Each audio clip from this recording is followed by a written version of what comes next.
Captain by a hook with a red beard. Captain by a hook with a red beard.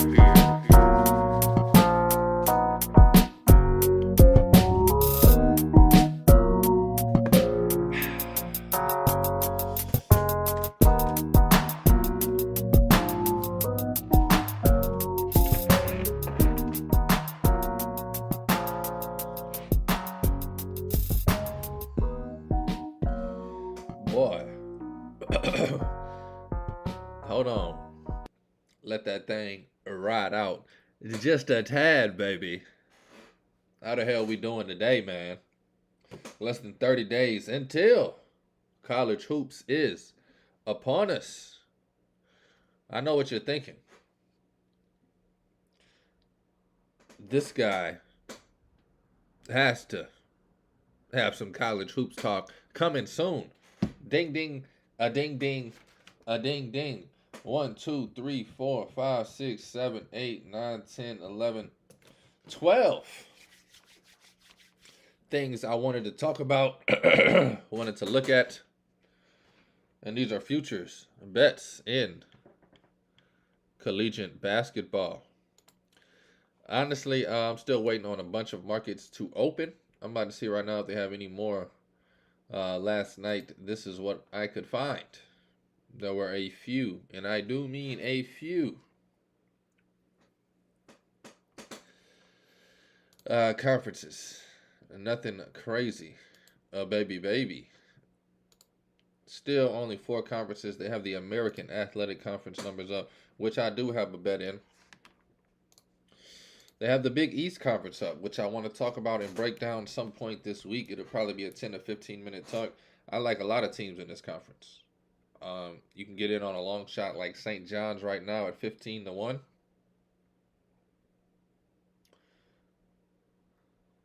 Or is that plus 1,500? Yeah, it's 15-1, baby. Also, I love Marquette. They're at the top at plus 210. Love Marquette. Still, don't forget about Connecticut, UConn, baby, plus 320. Creighton, plus 240. Also, Villanova, definitely going to be improved this season. Definitely going to be live. They are plus 650. I do want to have an in-depth talk about this conference. I'm going to play it how I played it last year a little bit. I got in at the initial number on all these teams, and then whoever got long 1 week, just expecting them to bounce back, I'd take a little bit of it. Ended up making a lot of money off of Marquette last season. Ended up getting them at like plus 2,000 early, doubled down to like plus 1,500 on them. Eventually, they ended up winning the conference. They have the Mount West Conference. There's 2 teams I like here. 2 teams I like here. One's plus 140, one's plus 400. And it ain't Boise State. I'll just say that.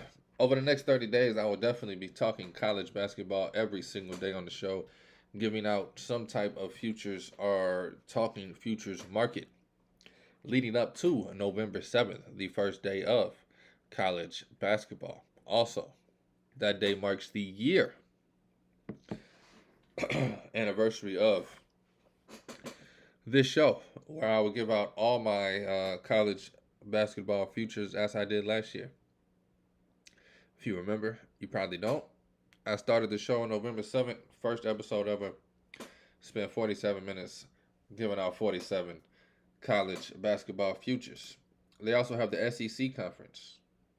I'm not going to lie. I think Tucky is live this year. They're plus 500. The second favorite, Texas A&M, is right there with them at 500. And then Tennessee is the favorite, plus 290. I do not believe in Rick Barnes or Tennessee. If you know me, you know. Also, the Wooden Award, the 2 names that jump out at me, that is what I'll be giving out today on the show. This is Captain by a Hook with the Red Beard, presented by Stare Down Sports. StareDownSports.com, a baby. I am Rowan Donaghy, a.k.a. Rowan Dobbs, going live on the 9th of October. This is episode 2, what is it? 221? Sounds right. Episode 221, October 9th, if I'm wrong. Who gives a hot ham? Hey, this is a morning show. Exciting, exuberant weekend in the NFL, capped off by the butt whooping of the Cowboys last night. Man, I hope y'all listened to the show last week, and I hope y'all heard me when I said my favorite effing bet of the weekend is this damn Niners over, Niners -3 and a damn hook. Cowboys stink. Sick of hearing otherwise about it. You're delusional if you think Dak Prescott is a competent quarterback. I'm not even going to say a superstar quarterback. If you think this guy is decent, you're delusional. They put up 10 points. The Cardinals beat them this year. If the defense don't get turnovers and pick sixes and they ain't got punt returns and block field goals, you cannot count on Dak Prescott to just line up and get you some points. You just can't. You can't do it. Too much hype on CeeDee Lamb for them to be this trash. Too much hype on Michael Gallup. Too much hype on Tony Pollard. That's what makes me think it's Dak's fault. If all these other cats is trash, hey, they all trash. But if they all superstars like they supposed to be superstars, Dak's the damn problem. I love that. Definitely going to talk some NFL today. College football. Wonkers. Am I right? Went Willie Wham Ham, hot damn, wonkers this weekend. We all know what happened with Miami. Everybody says, you should have just kneeled. Well, you should have just kneeled. Running back should have damn fumbled. Oh, also, what the hell is replay? Elbows down. Miami got screwed. Still. Also, all that talk about kneeling. Running back need to not fumble the damn ball. Refs need to get it right. Elbows down. And third, your defense shouldn't give up 80 damn yards in 30 seconds. It ain't just a coaching decision. Albeit, it is the easiest place to point a finger. Well, if they just kneeled. There is a lot going on. Dak Prescott, and I quote, he didn't see it coming on the 49ers loss. Oh, that's rich, buddy. That is rich. They saw you coming. Easily. I'm going to break down what happened in the weekend that was. Caleb Williams, monster. USC's defense, trash. Couldn't think of a better word on the spot. Oh, man. Saints, 34-0. Blow out the Patriots. Saints score in all 4 quarters. First time I under Derek Carr that the Saints put up over 20 damn points. Thank you. Thank you. Saints. Looking how they should have been looking. I can't believe we lost to Green Bay. Team should be 4-1. The Bucs lost. I mean, Jaguars over there in London, baby, pull off the upset of the Bills, 25-20. When are we all going to become in agreement? And I just said this about Dak. Josh Allen ain't the mother dude y'all think he is. I've been screaming from a rooftop for 4 seasons now that Dak Prescott and Josh Allen overrated, flat out trash. Yeah, they got the arm, they got the look, just don't have the it, whatever it is. And in my head, it is being a leader, a winner. I mean, look at Brock Purdy, look at Josh Allen, look at Dak Prescott. If you're in middle school and you're picking a team, probably take Josh Allen. The golden boy, the arm of steel.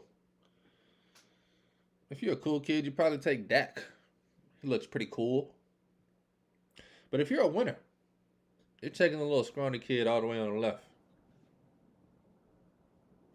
Don't need to be nothing flashy about it.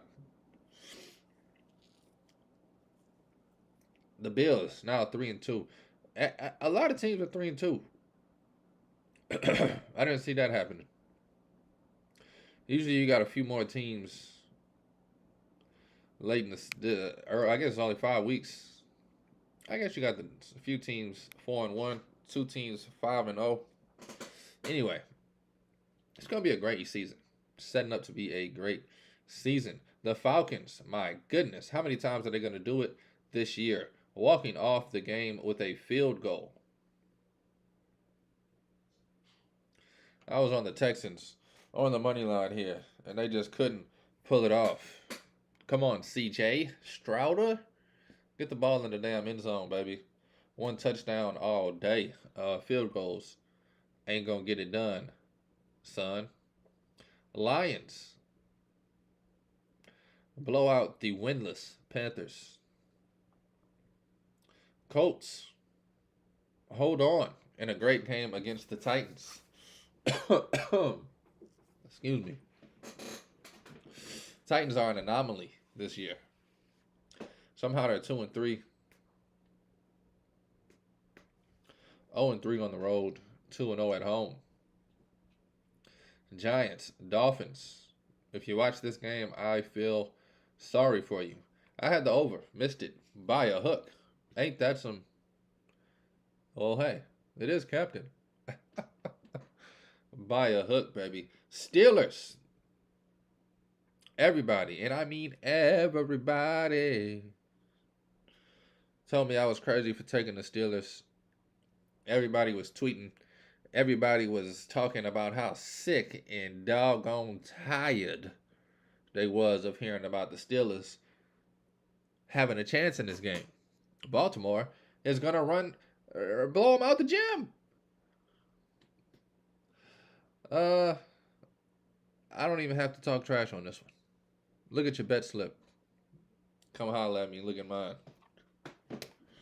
Steelers, baby. Getting the job done. 3-2. Don't sleep on the Steelers. Eagles improved to 5-0, beating the Rams 23-14, completely shutting the Rams out in overtime. In the second half. Sorry, I was trying to do math while I was talking. Talking. Bengals. First half was a pretty close one against the Cardinals of Arizona. Second half, a different story. Bengals with the 14-point win. Bengals looking like the Bengals of last year and the year before. Joe Mixon, 81 yards on the ground. Jamar Chase, 15 of them. 15 catches. 192 yards, all 3 touchdowns from Joe Burrow, who threw 3 touchdowns, 317 yards. Also a pickaroonie in there. The Jets, baby.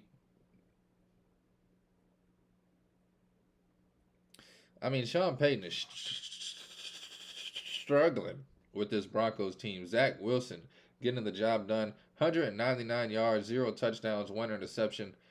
Breece Hall run them to victory. 22 carries, 177 yards, 1 touchdown. Man. I don't know where the offense came from. 31 points. Your quarterback don't throw a touchdown. Your running back got 1. I know there was the fumble returned. How about the damn Chiefs? Getting the job done. Chiefs probably made the NFL world the maddest I've ever seen this weekend. I mean, this team just cheating all over the place. Shut up. Just shut up. Please. Just shut the hell up. If you're losing money and your thought process is that the league is rigged and cheating against you, just shut up. Please, just shut up. You ain't that special, bruh. Your little $5 parlay ain't that special, bruh.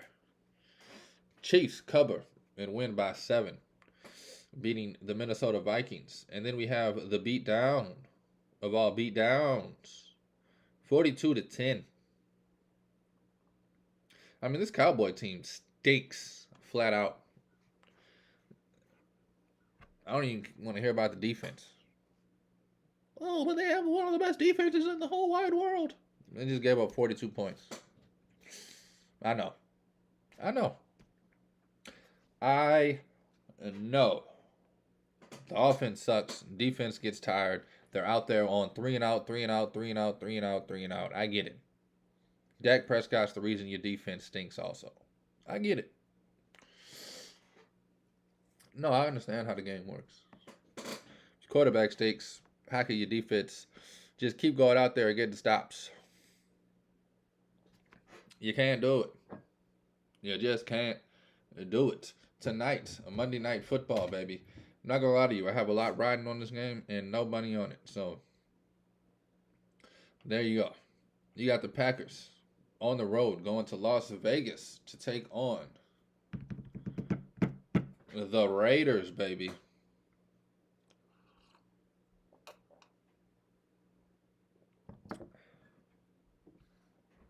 I have an 11-leg teaser. Yeah, I said it. I have an 11-leg teaser. 10 legs already hit. The last leg I have on this teaser, the Packers, +8. Plus 2,000 is the odds on this 11-leg, 6.5 point teaser. Did it for funsies. I realized last night before the Niners game, I had the over tease down. And I had the Packers +8. I said, well, I'll be damned. Forgot about it again. This morning I looked and I'm like, oh, I still got this 11-leg teaser. Live, baby.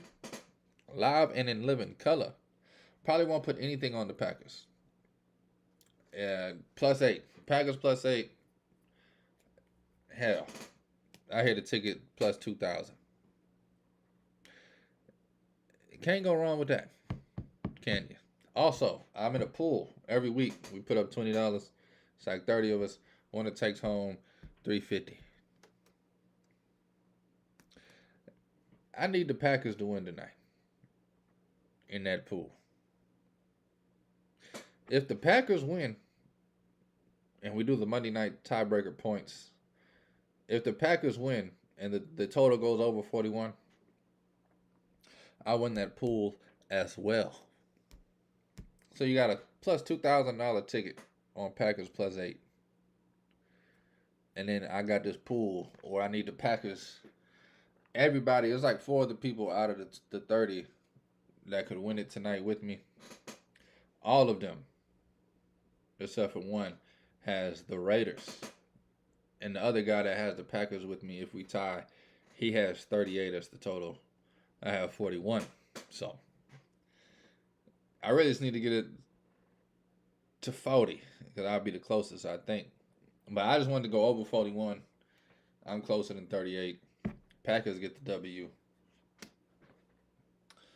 Man, Packers win tonight. Goes over 41. That'll be bananas. That's a week worth of t-shirt print right there. Whole week's worth. Give me my check, partner. Anyway, Packers, Raiders. Again, I just explained to you why I don't have anything on this game. I do have a prop I like. I might take it, might not. Kind of just in la-la land right now. Went crazy last night on the Niners and the over. I told my girlfriend, I'm about to do something crazy, and I did it. And paid off. Fortune favors the bold. Let me see what this number is real quick. I do want to talk some baseball. some craziness going on in the MLB playoffs, and that is what I am here for.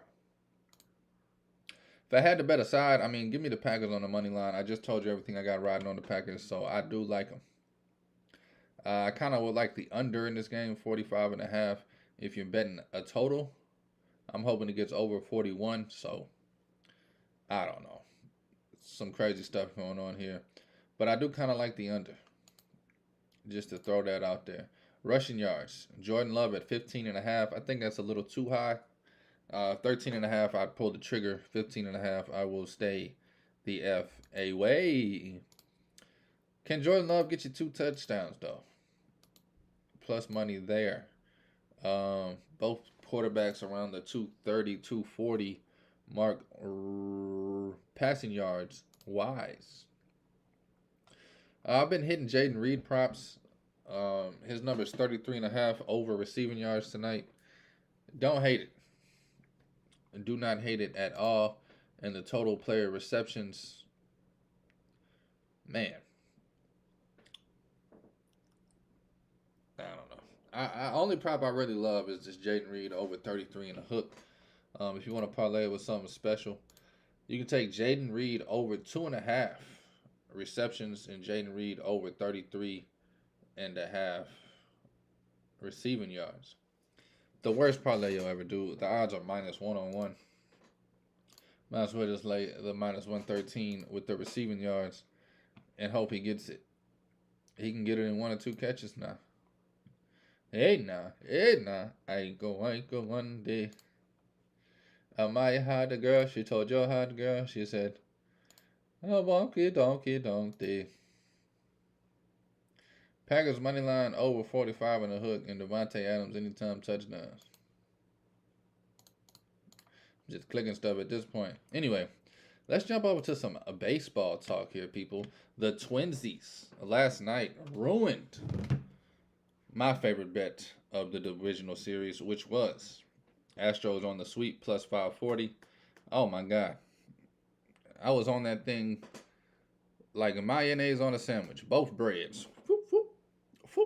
I was all over it. Twins end up getting the victory. I believe it was 6-2 yesterday. Yuck. Astros, get it together. How can you lose to the damn Twins? I am mind blown that anybody loses to the Twins. It's the Minnesota Twins. Not one person. Think about it right now. I'll give you about 10 seconds to think. Have you heard one person, whether it's on radio, TV, friend, coworker, family member, one person say that the Twins are a good baseball team this year?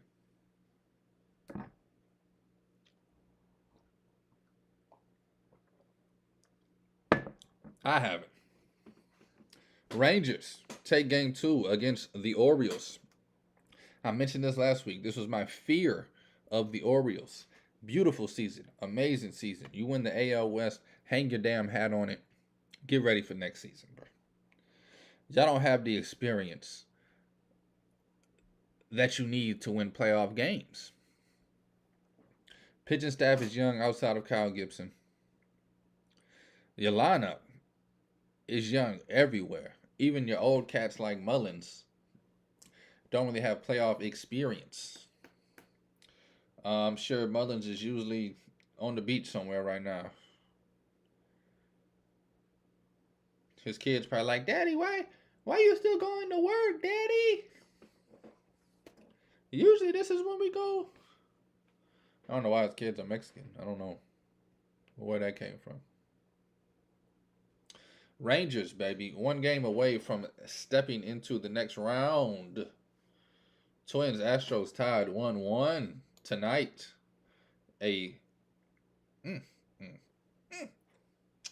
Probably won't even be watching Monday Night Football, baby. Look at this lineup you got. You got Wheeler taking the mound for the Phillies.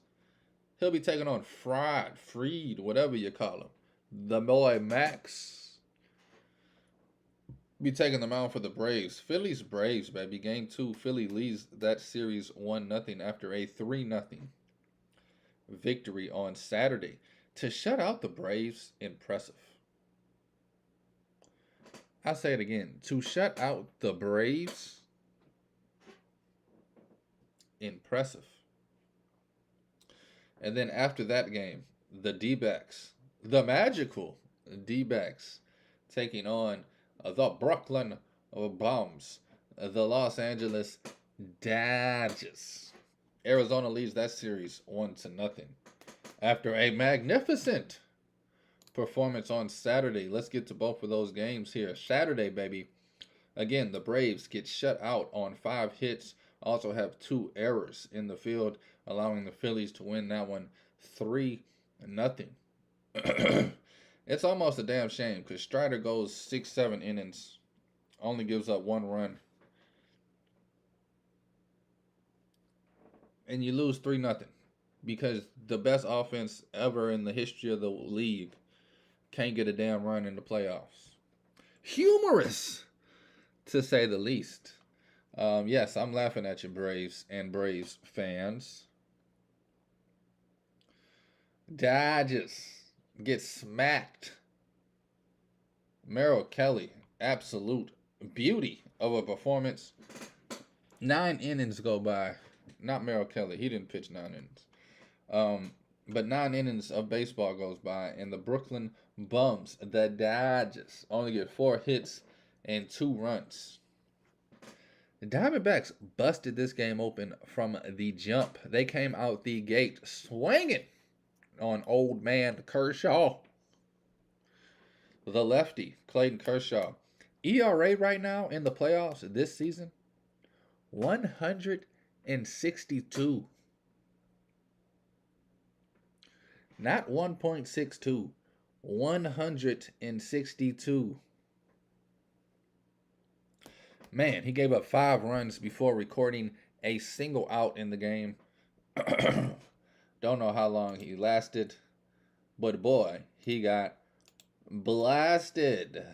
That's one of my favorite rappers used to say back in the day. Talking about myself. Where we at?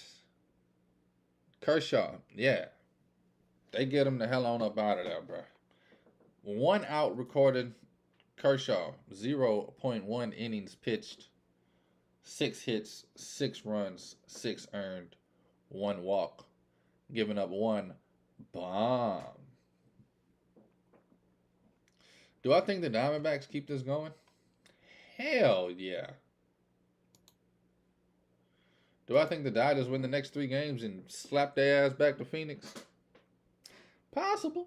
Possible. It's possible. Tonight on the mound, Zach Gallen taking on a Bobby Miller. Bobby Miller's had an amazing season. I will say that. Kershaw is definitely their ace on paper. Walker Buehler's definitely their best pitcher on paper. Walker Buehler's injured. Clayton Kershaw's old. Uriah is struggling on and off the field. I don't even know if he's still on the team. Bobby Miller, the 24-year-old flamethrower, went 11-4 this season for the Dodgers, 3.76 ERA in 22 starts. 119 strikeouts over 124 innings with a whip of 1.1. I think he's their best pitcher at the moment. Last 7 games of the season, he closed out 4-1.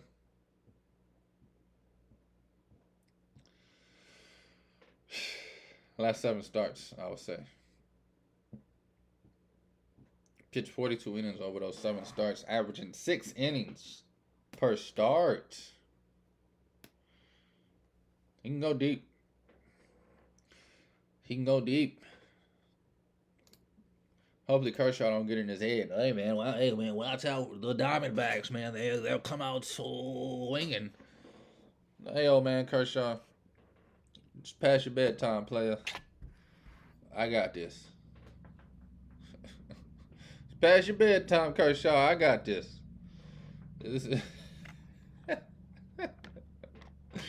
This game started 8 o'clock Central. Hey, it's past your bed, old man Kershaw. I got this. Don't need your help. Looking forward to these games, man. Looking forward to these games. I thought all the favorites would win easily.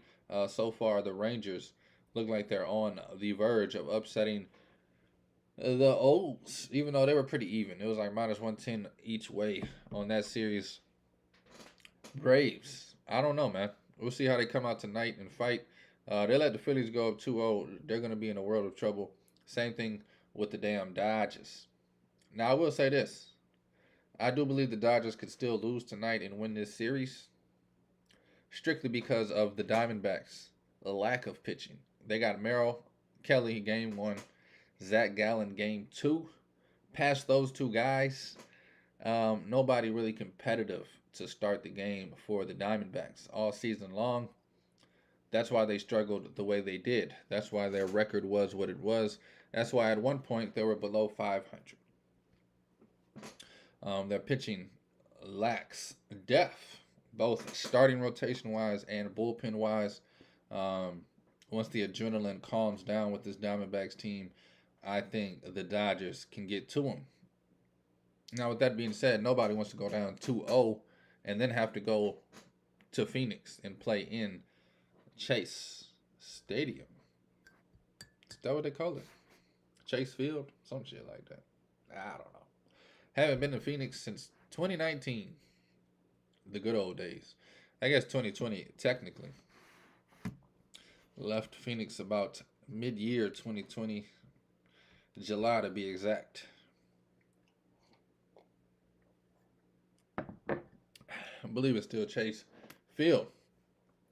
But man, I guaranteed y'all earlier in the season the Diamondbacks, even before the season, would make some noise out of that wild card spot.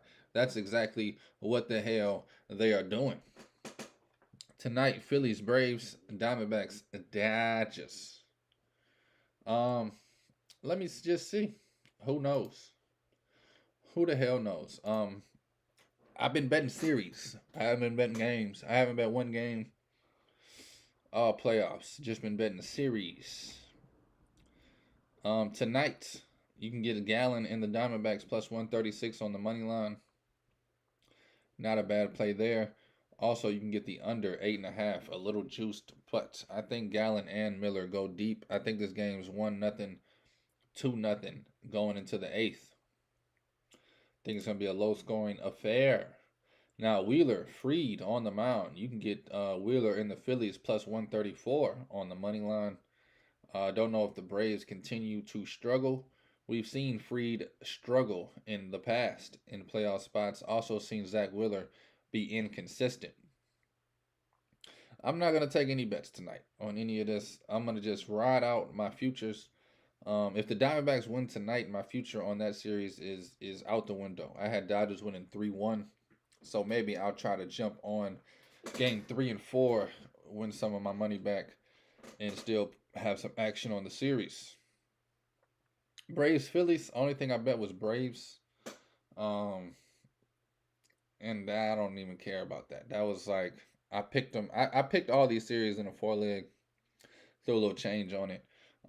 Braves, Dodgers, Astros, Rangers. So Rangers looking good. Astros need to pick it the hell on up. Dodgers need to pick it the hell on up.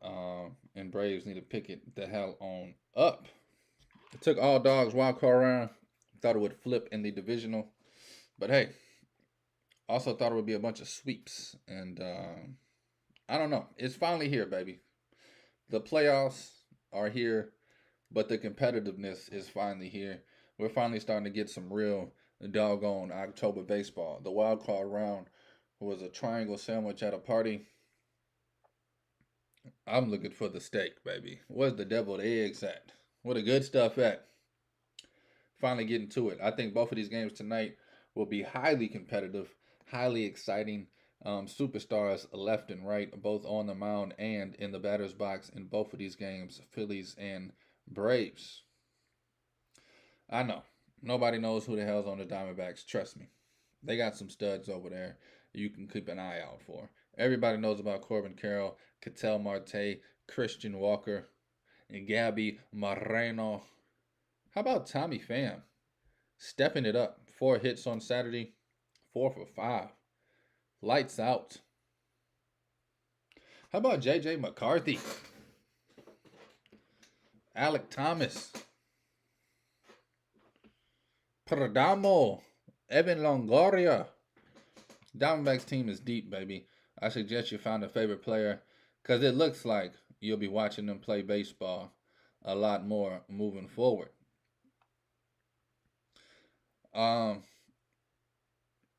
I do think the Diamondbacks are going to be a team to be reckoned with in the future. I think over the next decade they'll be in the mix of the playoffs 7 or 8 years, and I think they'll be in one or two World Series with a chance to win one or two or three. This team's young and talented. As long as Torey Lovullo get the hell on up out the way, this Diamondback team will go as far as they can.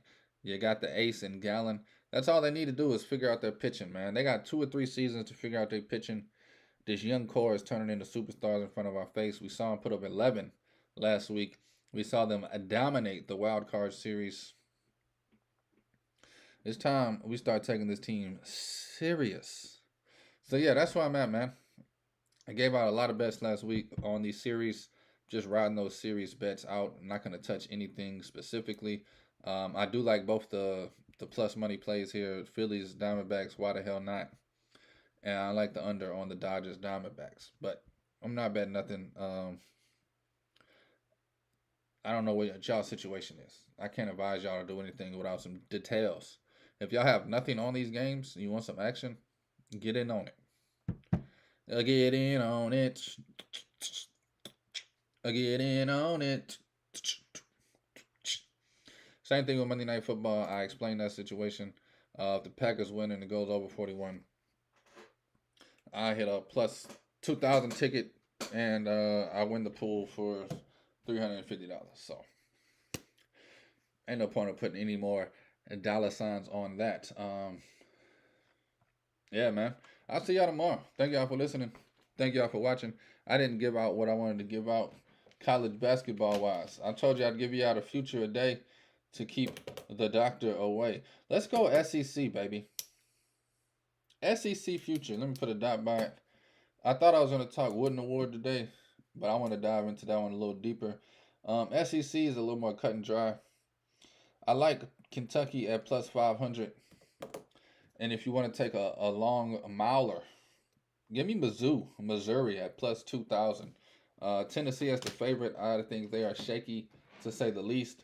Alabama. Don't know what the hell is going on with them after last season. SEC is looking like it's about to have one of its weakest seasons as far as depth goes in college basketball. A lot of teams in rebuild mode. A lot of teams struggling to figure out exactly what they want to do. Finally got to it. This is for the regular season, by the way. Tennessee plus 290. Don't believe in them. If Tennessee's whatever, you can probably get them at a longer number in January. Kentucky plus 500. I honestly think this is the best number you can get on Kentucky. I think they come out the gates. I think this is the first year in probably 8 to 9 years Kentucky is going to be dominant again. Calipari's missed with a couple of recruiting classes. I think he gets it together. Texas A&M right there with them at plus 500. Give me Tucky. Florida at 600. Give me Tucky. Now, I do like what Bruce Pearl's doing with Auburn. Auburn just always seems to lack that one guy that they need to take them over the edge. They always have great point guard play and a great big man. They lack offense from the wing. And once that happens, you get a lot of close games, and your point guard is dog-ass tired trying to make a play. But I do like Bruce Pearl and what he's doing with that program. Also,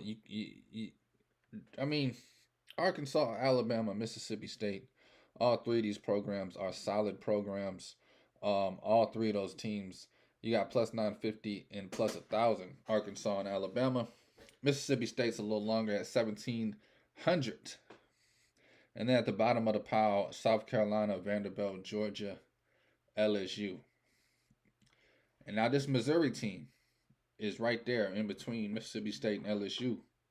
LSU is plus 4,000. Mississippi State's plus 1,700 at plus 2,000. I think Missouri is a live team to make some damn noise this year. They made some noise the last few seasons. It was just quiet because for some reason Missouri is beefing with the Big 12 and the Big 10. They don't have rivalries in the SEC. They got rivals with Kansas and other teams like that. But I think this Missouri team is built to be in the mix. I think come February, March, this team will be up there towards the top of the list at plus 6 or 700. So I'm gonna jump in on Missouri at plus 2,000 today, and I'm gonna jump in at Kentucky at plus 500. What I think will happen is one of these two teams will win it, but what I really think will happen is strictly a numbers play. We're getting in early to get the best possible of value. I think it's going to come down to the end of January, early February. Kentucky's going to have a good little lock on first place, and then there'll be a few teams behind them. But I think the numbers will be switched. I think you'll be seeing Kentucky at plus 200, plus 300, whereas right now they're plus 500. And this plus 2,000 on Missouri, I think will be around plus 700. And then we'll have about a month left in the season to see what the hell actually happens. So for today, college basketball futures, less than 30 days until the season starts. SEC futures, give me Kentucky plus 500 to win the regular season, and then give me Missouri as a long shot at plus 2,000. Every day I'll come with some futures. Want to talk the Mountain West, want to talk the Big East and the American Athletic Conference. I'll figure out where I go tomorrow. Again, also want to talk the Wooden Award. I got a guy at 17 plus 1,700. I love. Got a guy at plus 750. I love. Also got a guy at plus 2,000, who I mean is not a bad bet. Mr. Double Double himself. Little foreshadowing there. Definitely, we'll talk Wooden Award tomorrow. The rest of this week, I'll get to the rest of those conferences. And as these books open up more markets, I'll be able to dive in more there also. But boy, oh boy, last night did it feel excelente to get some college basketball futures in. It just feels right. Ding! I also put in a 3-leg of division winners. And boy, oh boy, plus 9,000. Dun, dun, dun, dun. Kentucky's one of them. I also got New Mexico and Memphis. I'll just throw that out there and leave it right there. I will talk in depth those other conferences later this week. Tomorrow, Wooden Award talk. And today, SEC talk. Kentucky and Missouri will be the two teams I pulled the trigger on. Now, anyway, thank y'all for listening. Thank you for watching. Thank you for the love. And thank you for the support. This is Captain By a Hook with the Red Beard, presented by Stare Down Sports. I am Rowan Donaghy, a.k.a. Rowan Dobbs, going live on the 9th of October. Please take all wagers at your own risk, and please, please gamble responsibly. Dobbs.